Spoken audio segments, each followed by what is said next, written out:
नमस्कार विद्यार्थी मित्र मैत्रिणींनो, माझ्या यूट्यूब चॅनलवर तुमच्या सर्वांचे मनपूर्वक स्वागत आहे. आज आपण इयत्ता 7वीच्या पाठ्यपुस्तकातील घटक क्रमांक 5 स्वराज्य स्थापना हा घटक अभ्यासणार आहोत. तर 17व्या शतकाच्या पूर्वार्धात महाराष्ट्रामध्ये एक युगप्रवर्तक व्यक्तिमत्व उदयास आलेलं होतं. तर ते कोणतं होतं? तर ते छत्रपती शिवाजी महाराज होते. त्यांनी काय केलं होतं? तर तेथील अन्यायी राजसत्तांना काय केलेलं होतं? तर आव्हान देऊन आपल्या स्वराज्याची काय केलेली होती? स्थापना केलेली होती.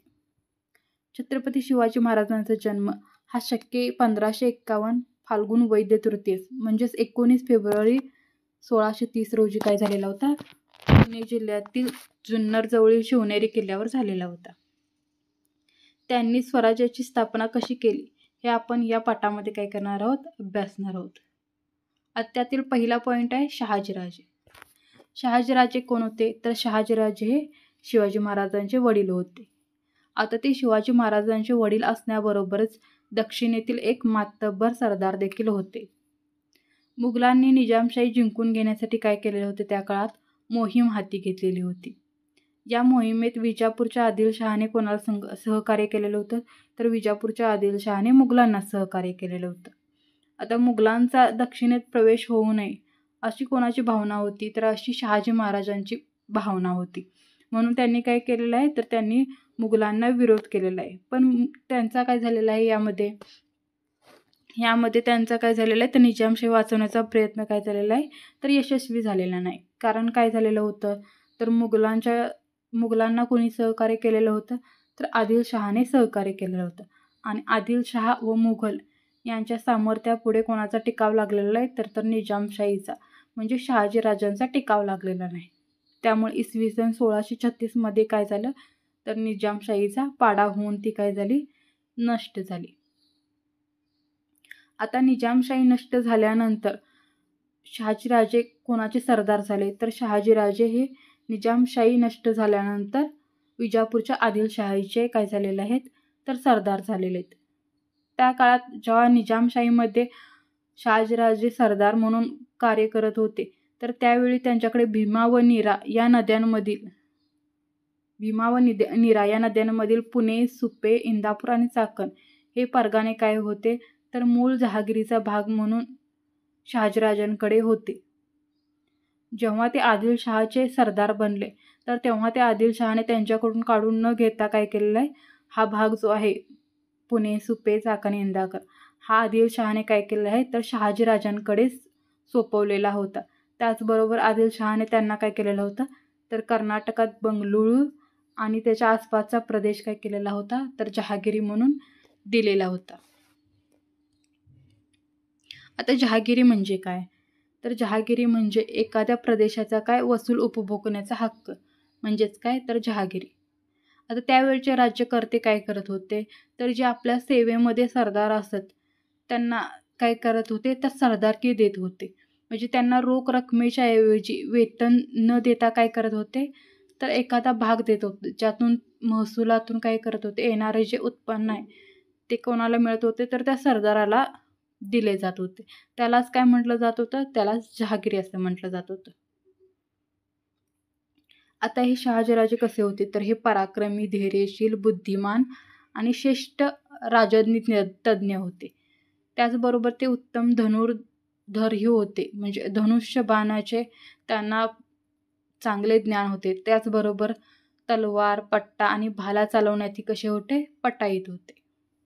प्रजेवर त्यांचे अतिशय प्रेम होते. महाराष्ट्र, कर्नाटक आणि तमिळनाडू येथील अनेक प्रदेश त्यांनी काय केलेलं होतं? शहाजीराजांनी जिंकून घेतलेले होते. दक्षिण भारतात त्यांचा मोठा दरारा होता. शिवराय आणि जिजाबाई बंगळुरू येथे असताना त्यांनी काय केलं होतं? शिवरायांना राजा बनवण्यासाठी योग्य असं काय केलेलं होतं? उत्तम शिक्षण देण्याची व्यवस्था केलेली होती. परकीय लोकांच्या सत्ता उलथवून स्वतःचे स्वराज्य स्थापन करावे हे स्वप्न कोणाचे होते? तर हे स्वप्न शहाजीराजांचे होते. म्हणूनच त्यांना स्वराज्य संकल्पक असेही काय केलं जात होतं? म्हटलं जात होतं. त्यांनी शिवराय आणि जिजाबाई यांना विश्वासू व कर्तबगार सहकार्यांचे बंगळुरू येथून कुठून आणले? तर बंगळुरू येथून पुण्याला आणले. पुढचा पॉईंट आहे वीरमाता जिजाबाई. जिजाबाई या बुलढाणा जिल्ह्यातील सिंदखेड राजा येथील मातब्बर सरदार लखुजीराजे जाधव यांच्या कोण होत्या तर कन्या होत्या. त्यांना लहानपणीच विविध विद्यांबरोबर लष्करी शिक्षणही काय केलेलं होतं तर दिलेलं होतं. शहाजी महाराजांचे स्वराज्य स्थापन करण्याचे स्वप्न साकार व्हावे म्हणून त्यांना प्रोत्साहन देऊन सहाय्य करत कोण होत्या तर वीरमाता जिजाबाई त्यांना काय करत होत्या तर सहाय्य करत होत्या. या कर्तबगार आणि द्रष्टा राजनीतज्ञ होत्या. स्वराज्य स्थापन करण्याच्या कार्यात त्यांनी शिवरायांना काय केलं होतं तर वीरमाता जिजाबाईंनी शिवरायांनाही काय केलेलं होतं मार्गदर्शन केलेलं होतं. प्रसंगी प्रजेचे प्रश्न सोडवण्यासाठी निवाडे देण्याचे कामही कोणी केलेलं होतं जिजाबाईंनी केलेलं होतं. त्या शिवरायांना उत्तम शिक्षण देण्याच्या बाबतीत सदैव जागरूक होत्या.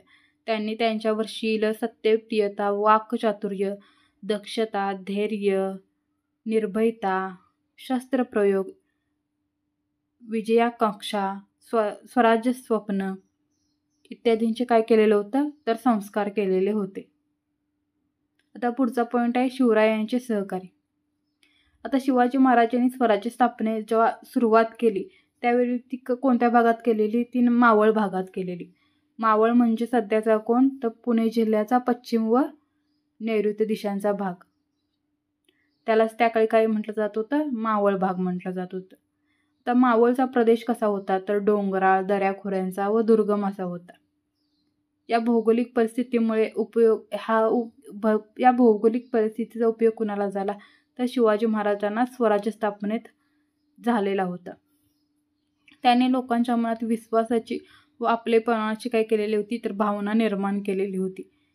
स्वराज्य स्थापनेच्या या कार्यात त्यांना काय केलेले आहे तर चांगले सहकारी मिळाले होते शिवाजी महाराजांना.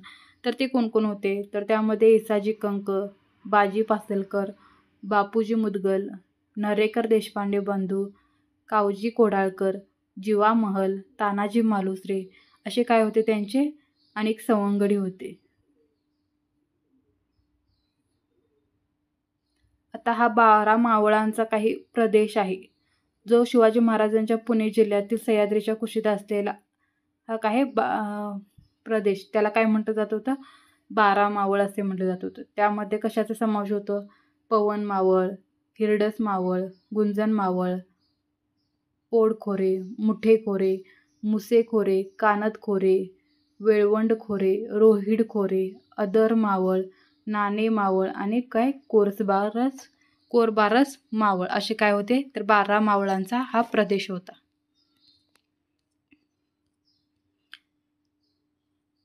आता कान्होजी जेधे, बाजीप्रभू देशपांडे, दादाभाई नरसीप्रभू देशपांडे ही काय आहेत तर शिवरायांच्या सवंगड्यांची काही नावे आहेत.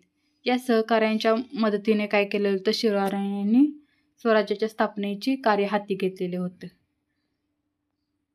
त्याचबरोबर अनेक काही आहेत.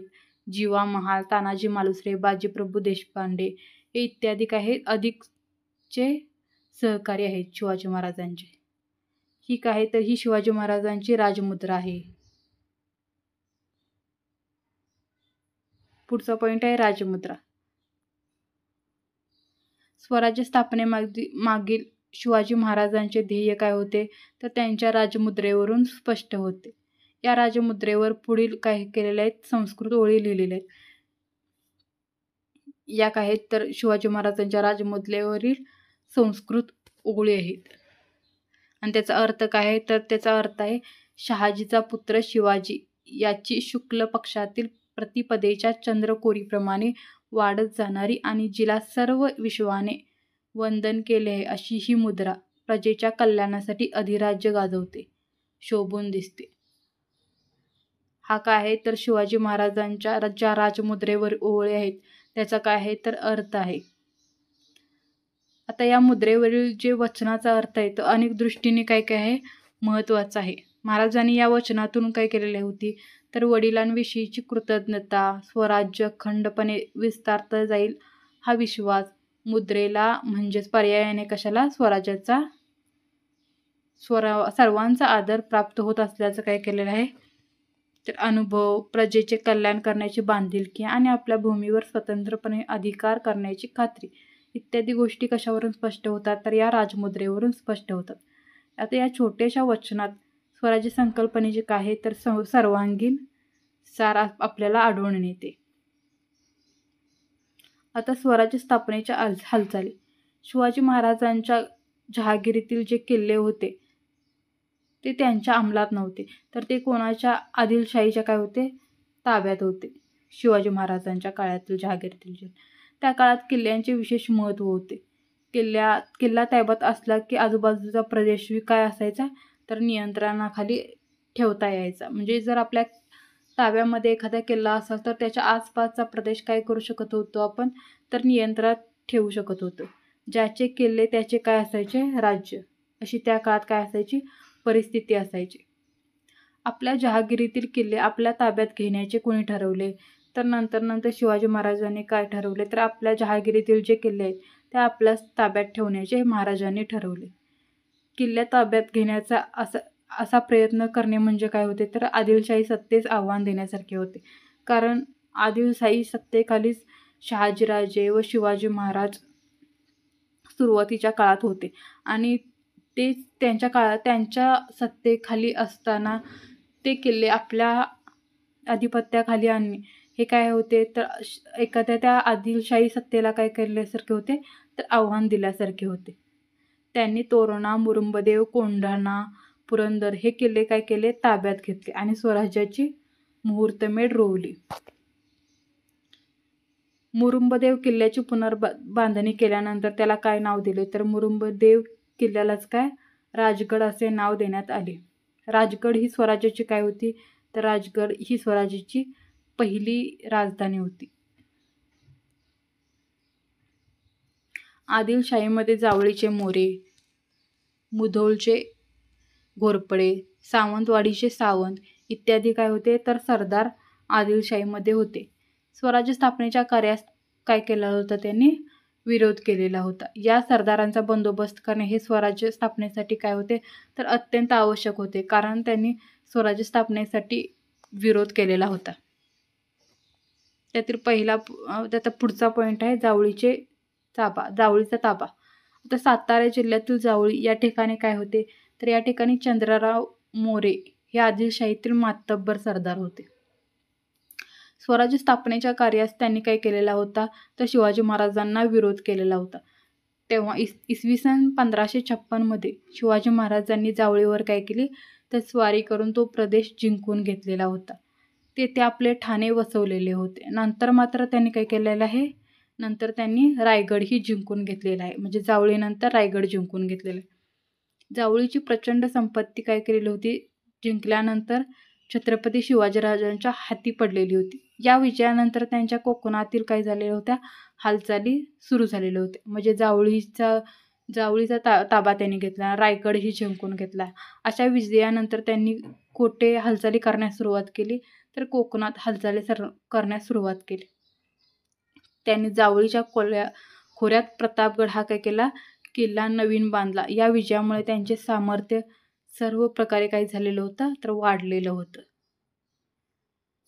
शिवाजी महाराजांनी यानंतर काय केलं, कल्याण व भिवंडी ही ठिकाणे काय केलीत, जिंकून घेतलीत. असे एक भाग काय करत गेले शिवाजी महाराज, पुढे जिंकत गेले. त्यामुळे पश्चिम किनारपट्टीवरील सिद्धी, पोर्तुगीज आणि इंग्रज या सत्तांशी काय झालेला, शिवाजी महाराजांचा संबंध आलेला होता. या सत्तांशी संघर्ष करायचा असेल तर आपल्याला काय करावं लागेल, तर एक प्रबळ आरमार उभारावं लागेल. हे काय लक्षात आलं, हे शिवाजी महाराजांच्या लक्षात आलं की पोर्तुगीज, इंग्रज, सिद्धी ह्या काय आहेत, तर ह्या मोठ्या सत्ता आहेत. यांच्याशी जर आपल्याला संघर्ष करायचा असेल तर आपल्याकडे आरमार असणं आवश्यक आहे. हे जेव्हा लक्षात आलं तर त्यावेळी त्यांनी काय केलं, तर शिवाजी महाराजांना आरमार उभारणीकडे लक्ष दिलं. पुढचा पॉईंट आहे अफजल खानचे पारिपत्य. आता शिवाजी महाराजांनी आपल्या जहागिरीतील व आसपासच्या आदिलशाही प्रदेशातील किल्ले घेण्यास काय केलेले होते, तर सुरुवात केलेली होती. आणि याला कोणी विरोध केलेला होता, तर याला विरोध जावळीच्या मोऱ्यांनी केलेला होता. हा विरोध शिवाजी महाराजांनी काय केला, तर मोडून काढलेला होता. कोकण किनारपट्टीवर स्वराज्य स्थापनेच्या कार्यास त्यामुळे काय झाली, गती आली. आता ह्या सर्व गोष्टी आदिलशाहीच काय होत्या, तर आव्हान देणाऱ्या होत्या. यावेळी आदिलशाहीचा कारभार कोण पाहत होतं, तर बडी साहेबीन पाहत होत्या. आता या बडी साहेबांनी काय ठरवलं की शिवाजी महाराजांचा बंदोबस्त काय केला पाहिजे तर केला पाहिजे. त्यासाठी त्यांनी अफजल खान या बलाढ्य व अनुभवी सरदारास काय केलं, शिवाजी महाराजांवर चाल करून पाठवलं. अफजल खान विजापूरहून कुठे गेला तर वाई येथे गेला. कारण त्याला काय होतं तर वाई प्रांताची संपूर्ण माहिती होती. वाईजवळील प्रतापगडाच्या पायथ्याशी काय ठरलं तर 10 नोव्हेंबर 1659 रोजी शिवाजी महाराज आणि अफजल खान यांची काय झाले तर भेट ठरली. या भेटीत अफजल खानाने काय केलं, महाराजांना दगाफटका करण्याचा प्रयत्न केला. त्यामुळे शिवाजी महाराजांनी काय केलं, अफजल खानाला ठार केलेलं होतं. आणि आदिलशाहीचे जे सैन्य होते त्यांचेही काय केलं, पारिपत्य केलं. आता अफजल खानचा वध झाल्यानंतर महाराजांनी त्या लढाईमध्ये जे जखमी सैनिक होते त्यांना काय दिली तर त्यांना भरपाई दिली. ज्यांनी लढाईमध्ये चांगली कामगिरी केली त्यांना बक्षिसे दिली. अफजल खानच्या सैन्यातील जे सैनिक व अधिकारी होते त्यांच्या हाती जे लागलेत त्यांना काय केली, शिवाजी महाराजांनी त्यांच्या सैनिकांनी चांगली वागणूक दिलेली होती. पुढचा पॉईंट आहे सिद्दी जोहरची स्वारी. अफजल खानच्या पारिपत्यानंतर महाराजांनी आदिलशाहीतील वसंतगड, पन्हाळा आणि खेळणा हे किल्ले काय केले तर जिंकून घेतलेले होते. हे जे किल्ले आहेत ते जिंकून घेतल्यानंतर शिवाजी महाराजांनी खेळणा या किल्ल्यास काही नाव दिलेलं आहे तर खेळणा या किल्ल्यास विशाळगड असे नाव दिलेले होते. महाराजांचा बंदोबस्त करण्यासाठी आदिलशाहीने इसवी सन 1660 मध्ये सिद्दी जोहर या कर्नूल प्रांताच्या सरदारास काय केलं तर महाराजांवर चाल करून पाठवलं होतं. त्याला जो सिद्दी जोहर आहे त्याला आणखी एक किताब दिलेला होता. त्याला काय किताब दिलेला होता, सलाबत खान हा किताब दिलेला होता. सिद्दी जोहरच्या मदतीस रुस्तुम ई जमान, बाजी घोरपडे आणि अफजल खानचा मुलगा फाजल खान हेही पाठवलेले होते. या परिस्थितीत शिवाजी महाराजांनी पन्हाळा किल्ल्यावर काय केलेला होता तर आश्रय घेतलेला होता. सुमारे 5 महिने सिद्धीच्या सैनिकाचा पन्हाळ्यास काय होता तर वेढा पडलेला होता. वेढ्यातून बाहेर पडणे महाराजांना कठीण झालेले होते. नेतोजी पालकरने बाहेरून सिद्धीच्या सैन्यावर काय केला तर वेढा उठवण्यासाठी हल्ला केलेला होता. परंतु हा त्यांचा काय झालेला आहे तर हा जो नेतोजी पालकर यांनी काय केलेला होता, जो हल्ला केलेला होता तो काय झालेला आहे तो अपयशी झालेला आहे. कारण नेतोजी पालकर यांच्याकडे खूपच कमी सैन्य होते. त्यामुळे सिद्धी हा वेढा उठवेल अशी चिन्हे त्यांना काय होती दिसत नव्हती. म्हणून महाराजांनी काय केलं तर सिद्दी जोहरशी बोलणी सुरू केलेली होती. त्यामुळे सिद्धीने काय केला तर पन्हाळगडचा जो वेढा त्याने घातलेला होता तो काय केला, शिथिल केला. आता आणि ह्या शिथिलतेचा फायदा कोणी घेतला तर शिवाजी महाराजांनी या शिथिलतेचा फायदा घेतला. आणि या प्रसंगी गडावरील जो शिवाकाशीद होता, जो हुबेहूब महाराजांसारखा दिसत होता, तर या शिवाकाशीद या बहादूर तरुणाला काय केलेलं आहे, या बहादूर तरुणाला शिवाजी महाराजांची वेशभूषा करून काय केलेलं होतं तर पालखीत बसवलेलं होतं. ही पालखी राजदिंडी दरवाजातून बाहेर निघाली. सिद्धीच्या सैन्याने काय केली तर ती पालखी पकडली. आता या प्रसंगी काय झालेलं आहे तर शिवाकाशीत या प्रसंगी काय झालेलं आहे, त्याने स्वराज्यासाठी आपले बलिदान दिलेले होते. आता इकडे शिवाकाशीत महाराजांच्या भूमिकेमध्ये पालखीमध्ये वेशभूषा करून काय झालेला होता तर राजदिंडी दरवाजातून काय झालेला होता बाहेर झालेला होता. आणि इकडे दरम्यान शिवाजी महाराज काय केलेले होते तर दुसरे अवघड वाटेने ते कुठे गेलेले होते तर ते गडाकडे गेलेले होते. त्यांच्यासोबत कोण होतं तर त्यांच्यासोबत बाजीप्रभू देशपांडे आणि बांदल देशमुख यांच्यासह काय केलेले होते, शिवाजी महाराज गडाकडे गेलेले होते. शिवाजी महाराज काय झाले तर पन्हाळगडच्या वेढ्यातून बाहेर पडून कुठे गेले तर विशाळगडकडे गेलेले होते. ही बातमी सिद्धीस कशी समजली, त्याच्या सैन्याने काय केलं, मग शिवाजी महाराज आणि जे शिवाजी महाराजांसोबत निवडक सैनिक होते त्यांचा काय केला, त्यांनी पाठलाग केला. शिवरायांनी सिद्धीच्या सैन्याचा विशाळगडाच्या पायथ्याजवळ थोपवण्याची जबाबदारी कोणी दिली तर शिवाजी महाराजांनी बाजीप्रभू देशपांडे यांच्याकडे सोपवलेली होती. बाजीप्रभूने गजापूर जवळील जी घोडखिंड होती येथे काय केले तर जे सिद्धीचे सैन्य होते त्यांना अडवले. बाजीप्रभूने पराक्रमाची शर्तही केली, परंतु या संघर्षात काय झाले तर बाजीप्रभू देशपांडे यांना वीरमरण आलेले होते. त्यांच्या सैन्याने सिद्धीच्या सैन्याला थोपवून धरल्यामुळे महाराजांना काय झालं तर विशाळगडाकडे जाणं शक्य झालं. विशाळगडाकडे जाताना त्यांनी पालवनचे दळवी आणि शृंगारपूरचे सुर्वे या आदिलशाही सरदारांचा काय केला तर विरोधही मोडून काढलेला होता. त्यानंतर शिवाजी महाराज विशाळगडावर काय झाले तर सुखरूप पोहोचले. महाराज पन्हाळगडाच्या वेढ्यात अडकले होते. त्याच वेळी दिल्लीच्या तख्तावर आलेल्या औरंगजेब बादशहाने काय केलं तर मुघल सरदार शाहिस्तेखान यास काय केलं दक्षिणेस पाठवलेले होते.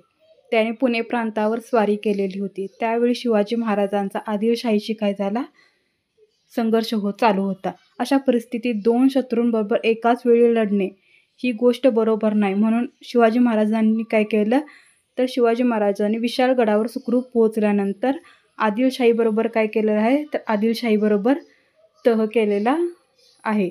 या तहानुसार शिवाजी महाराजांना पन्हाळ किल्ला आदिलशाहीला परत करावा लागला. येथे काय झालेलं आहे तर महाराजांच्या स्वराज्य स्थापनेचा एक टप्पा शिवाजी महाराजांच्या स्वराज्य स्थापनेचा एक टप्पा काय झालेला आहे तर पूर्ण झालेला आहे. अशा प्रकारे आपण आज इयत्ता 7वीचा घटक क्रमांक 5 पाहिलेला आहे. पुढच्या व्हिडिओमध्ये आपण घटक क्रमांक 6 मुघलांशी संघर्ष हा घटक अभ्यासणार आहोत.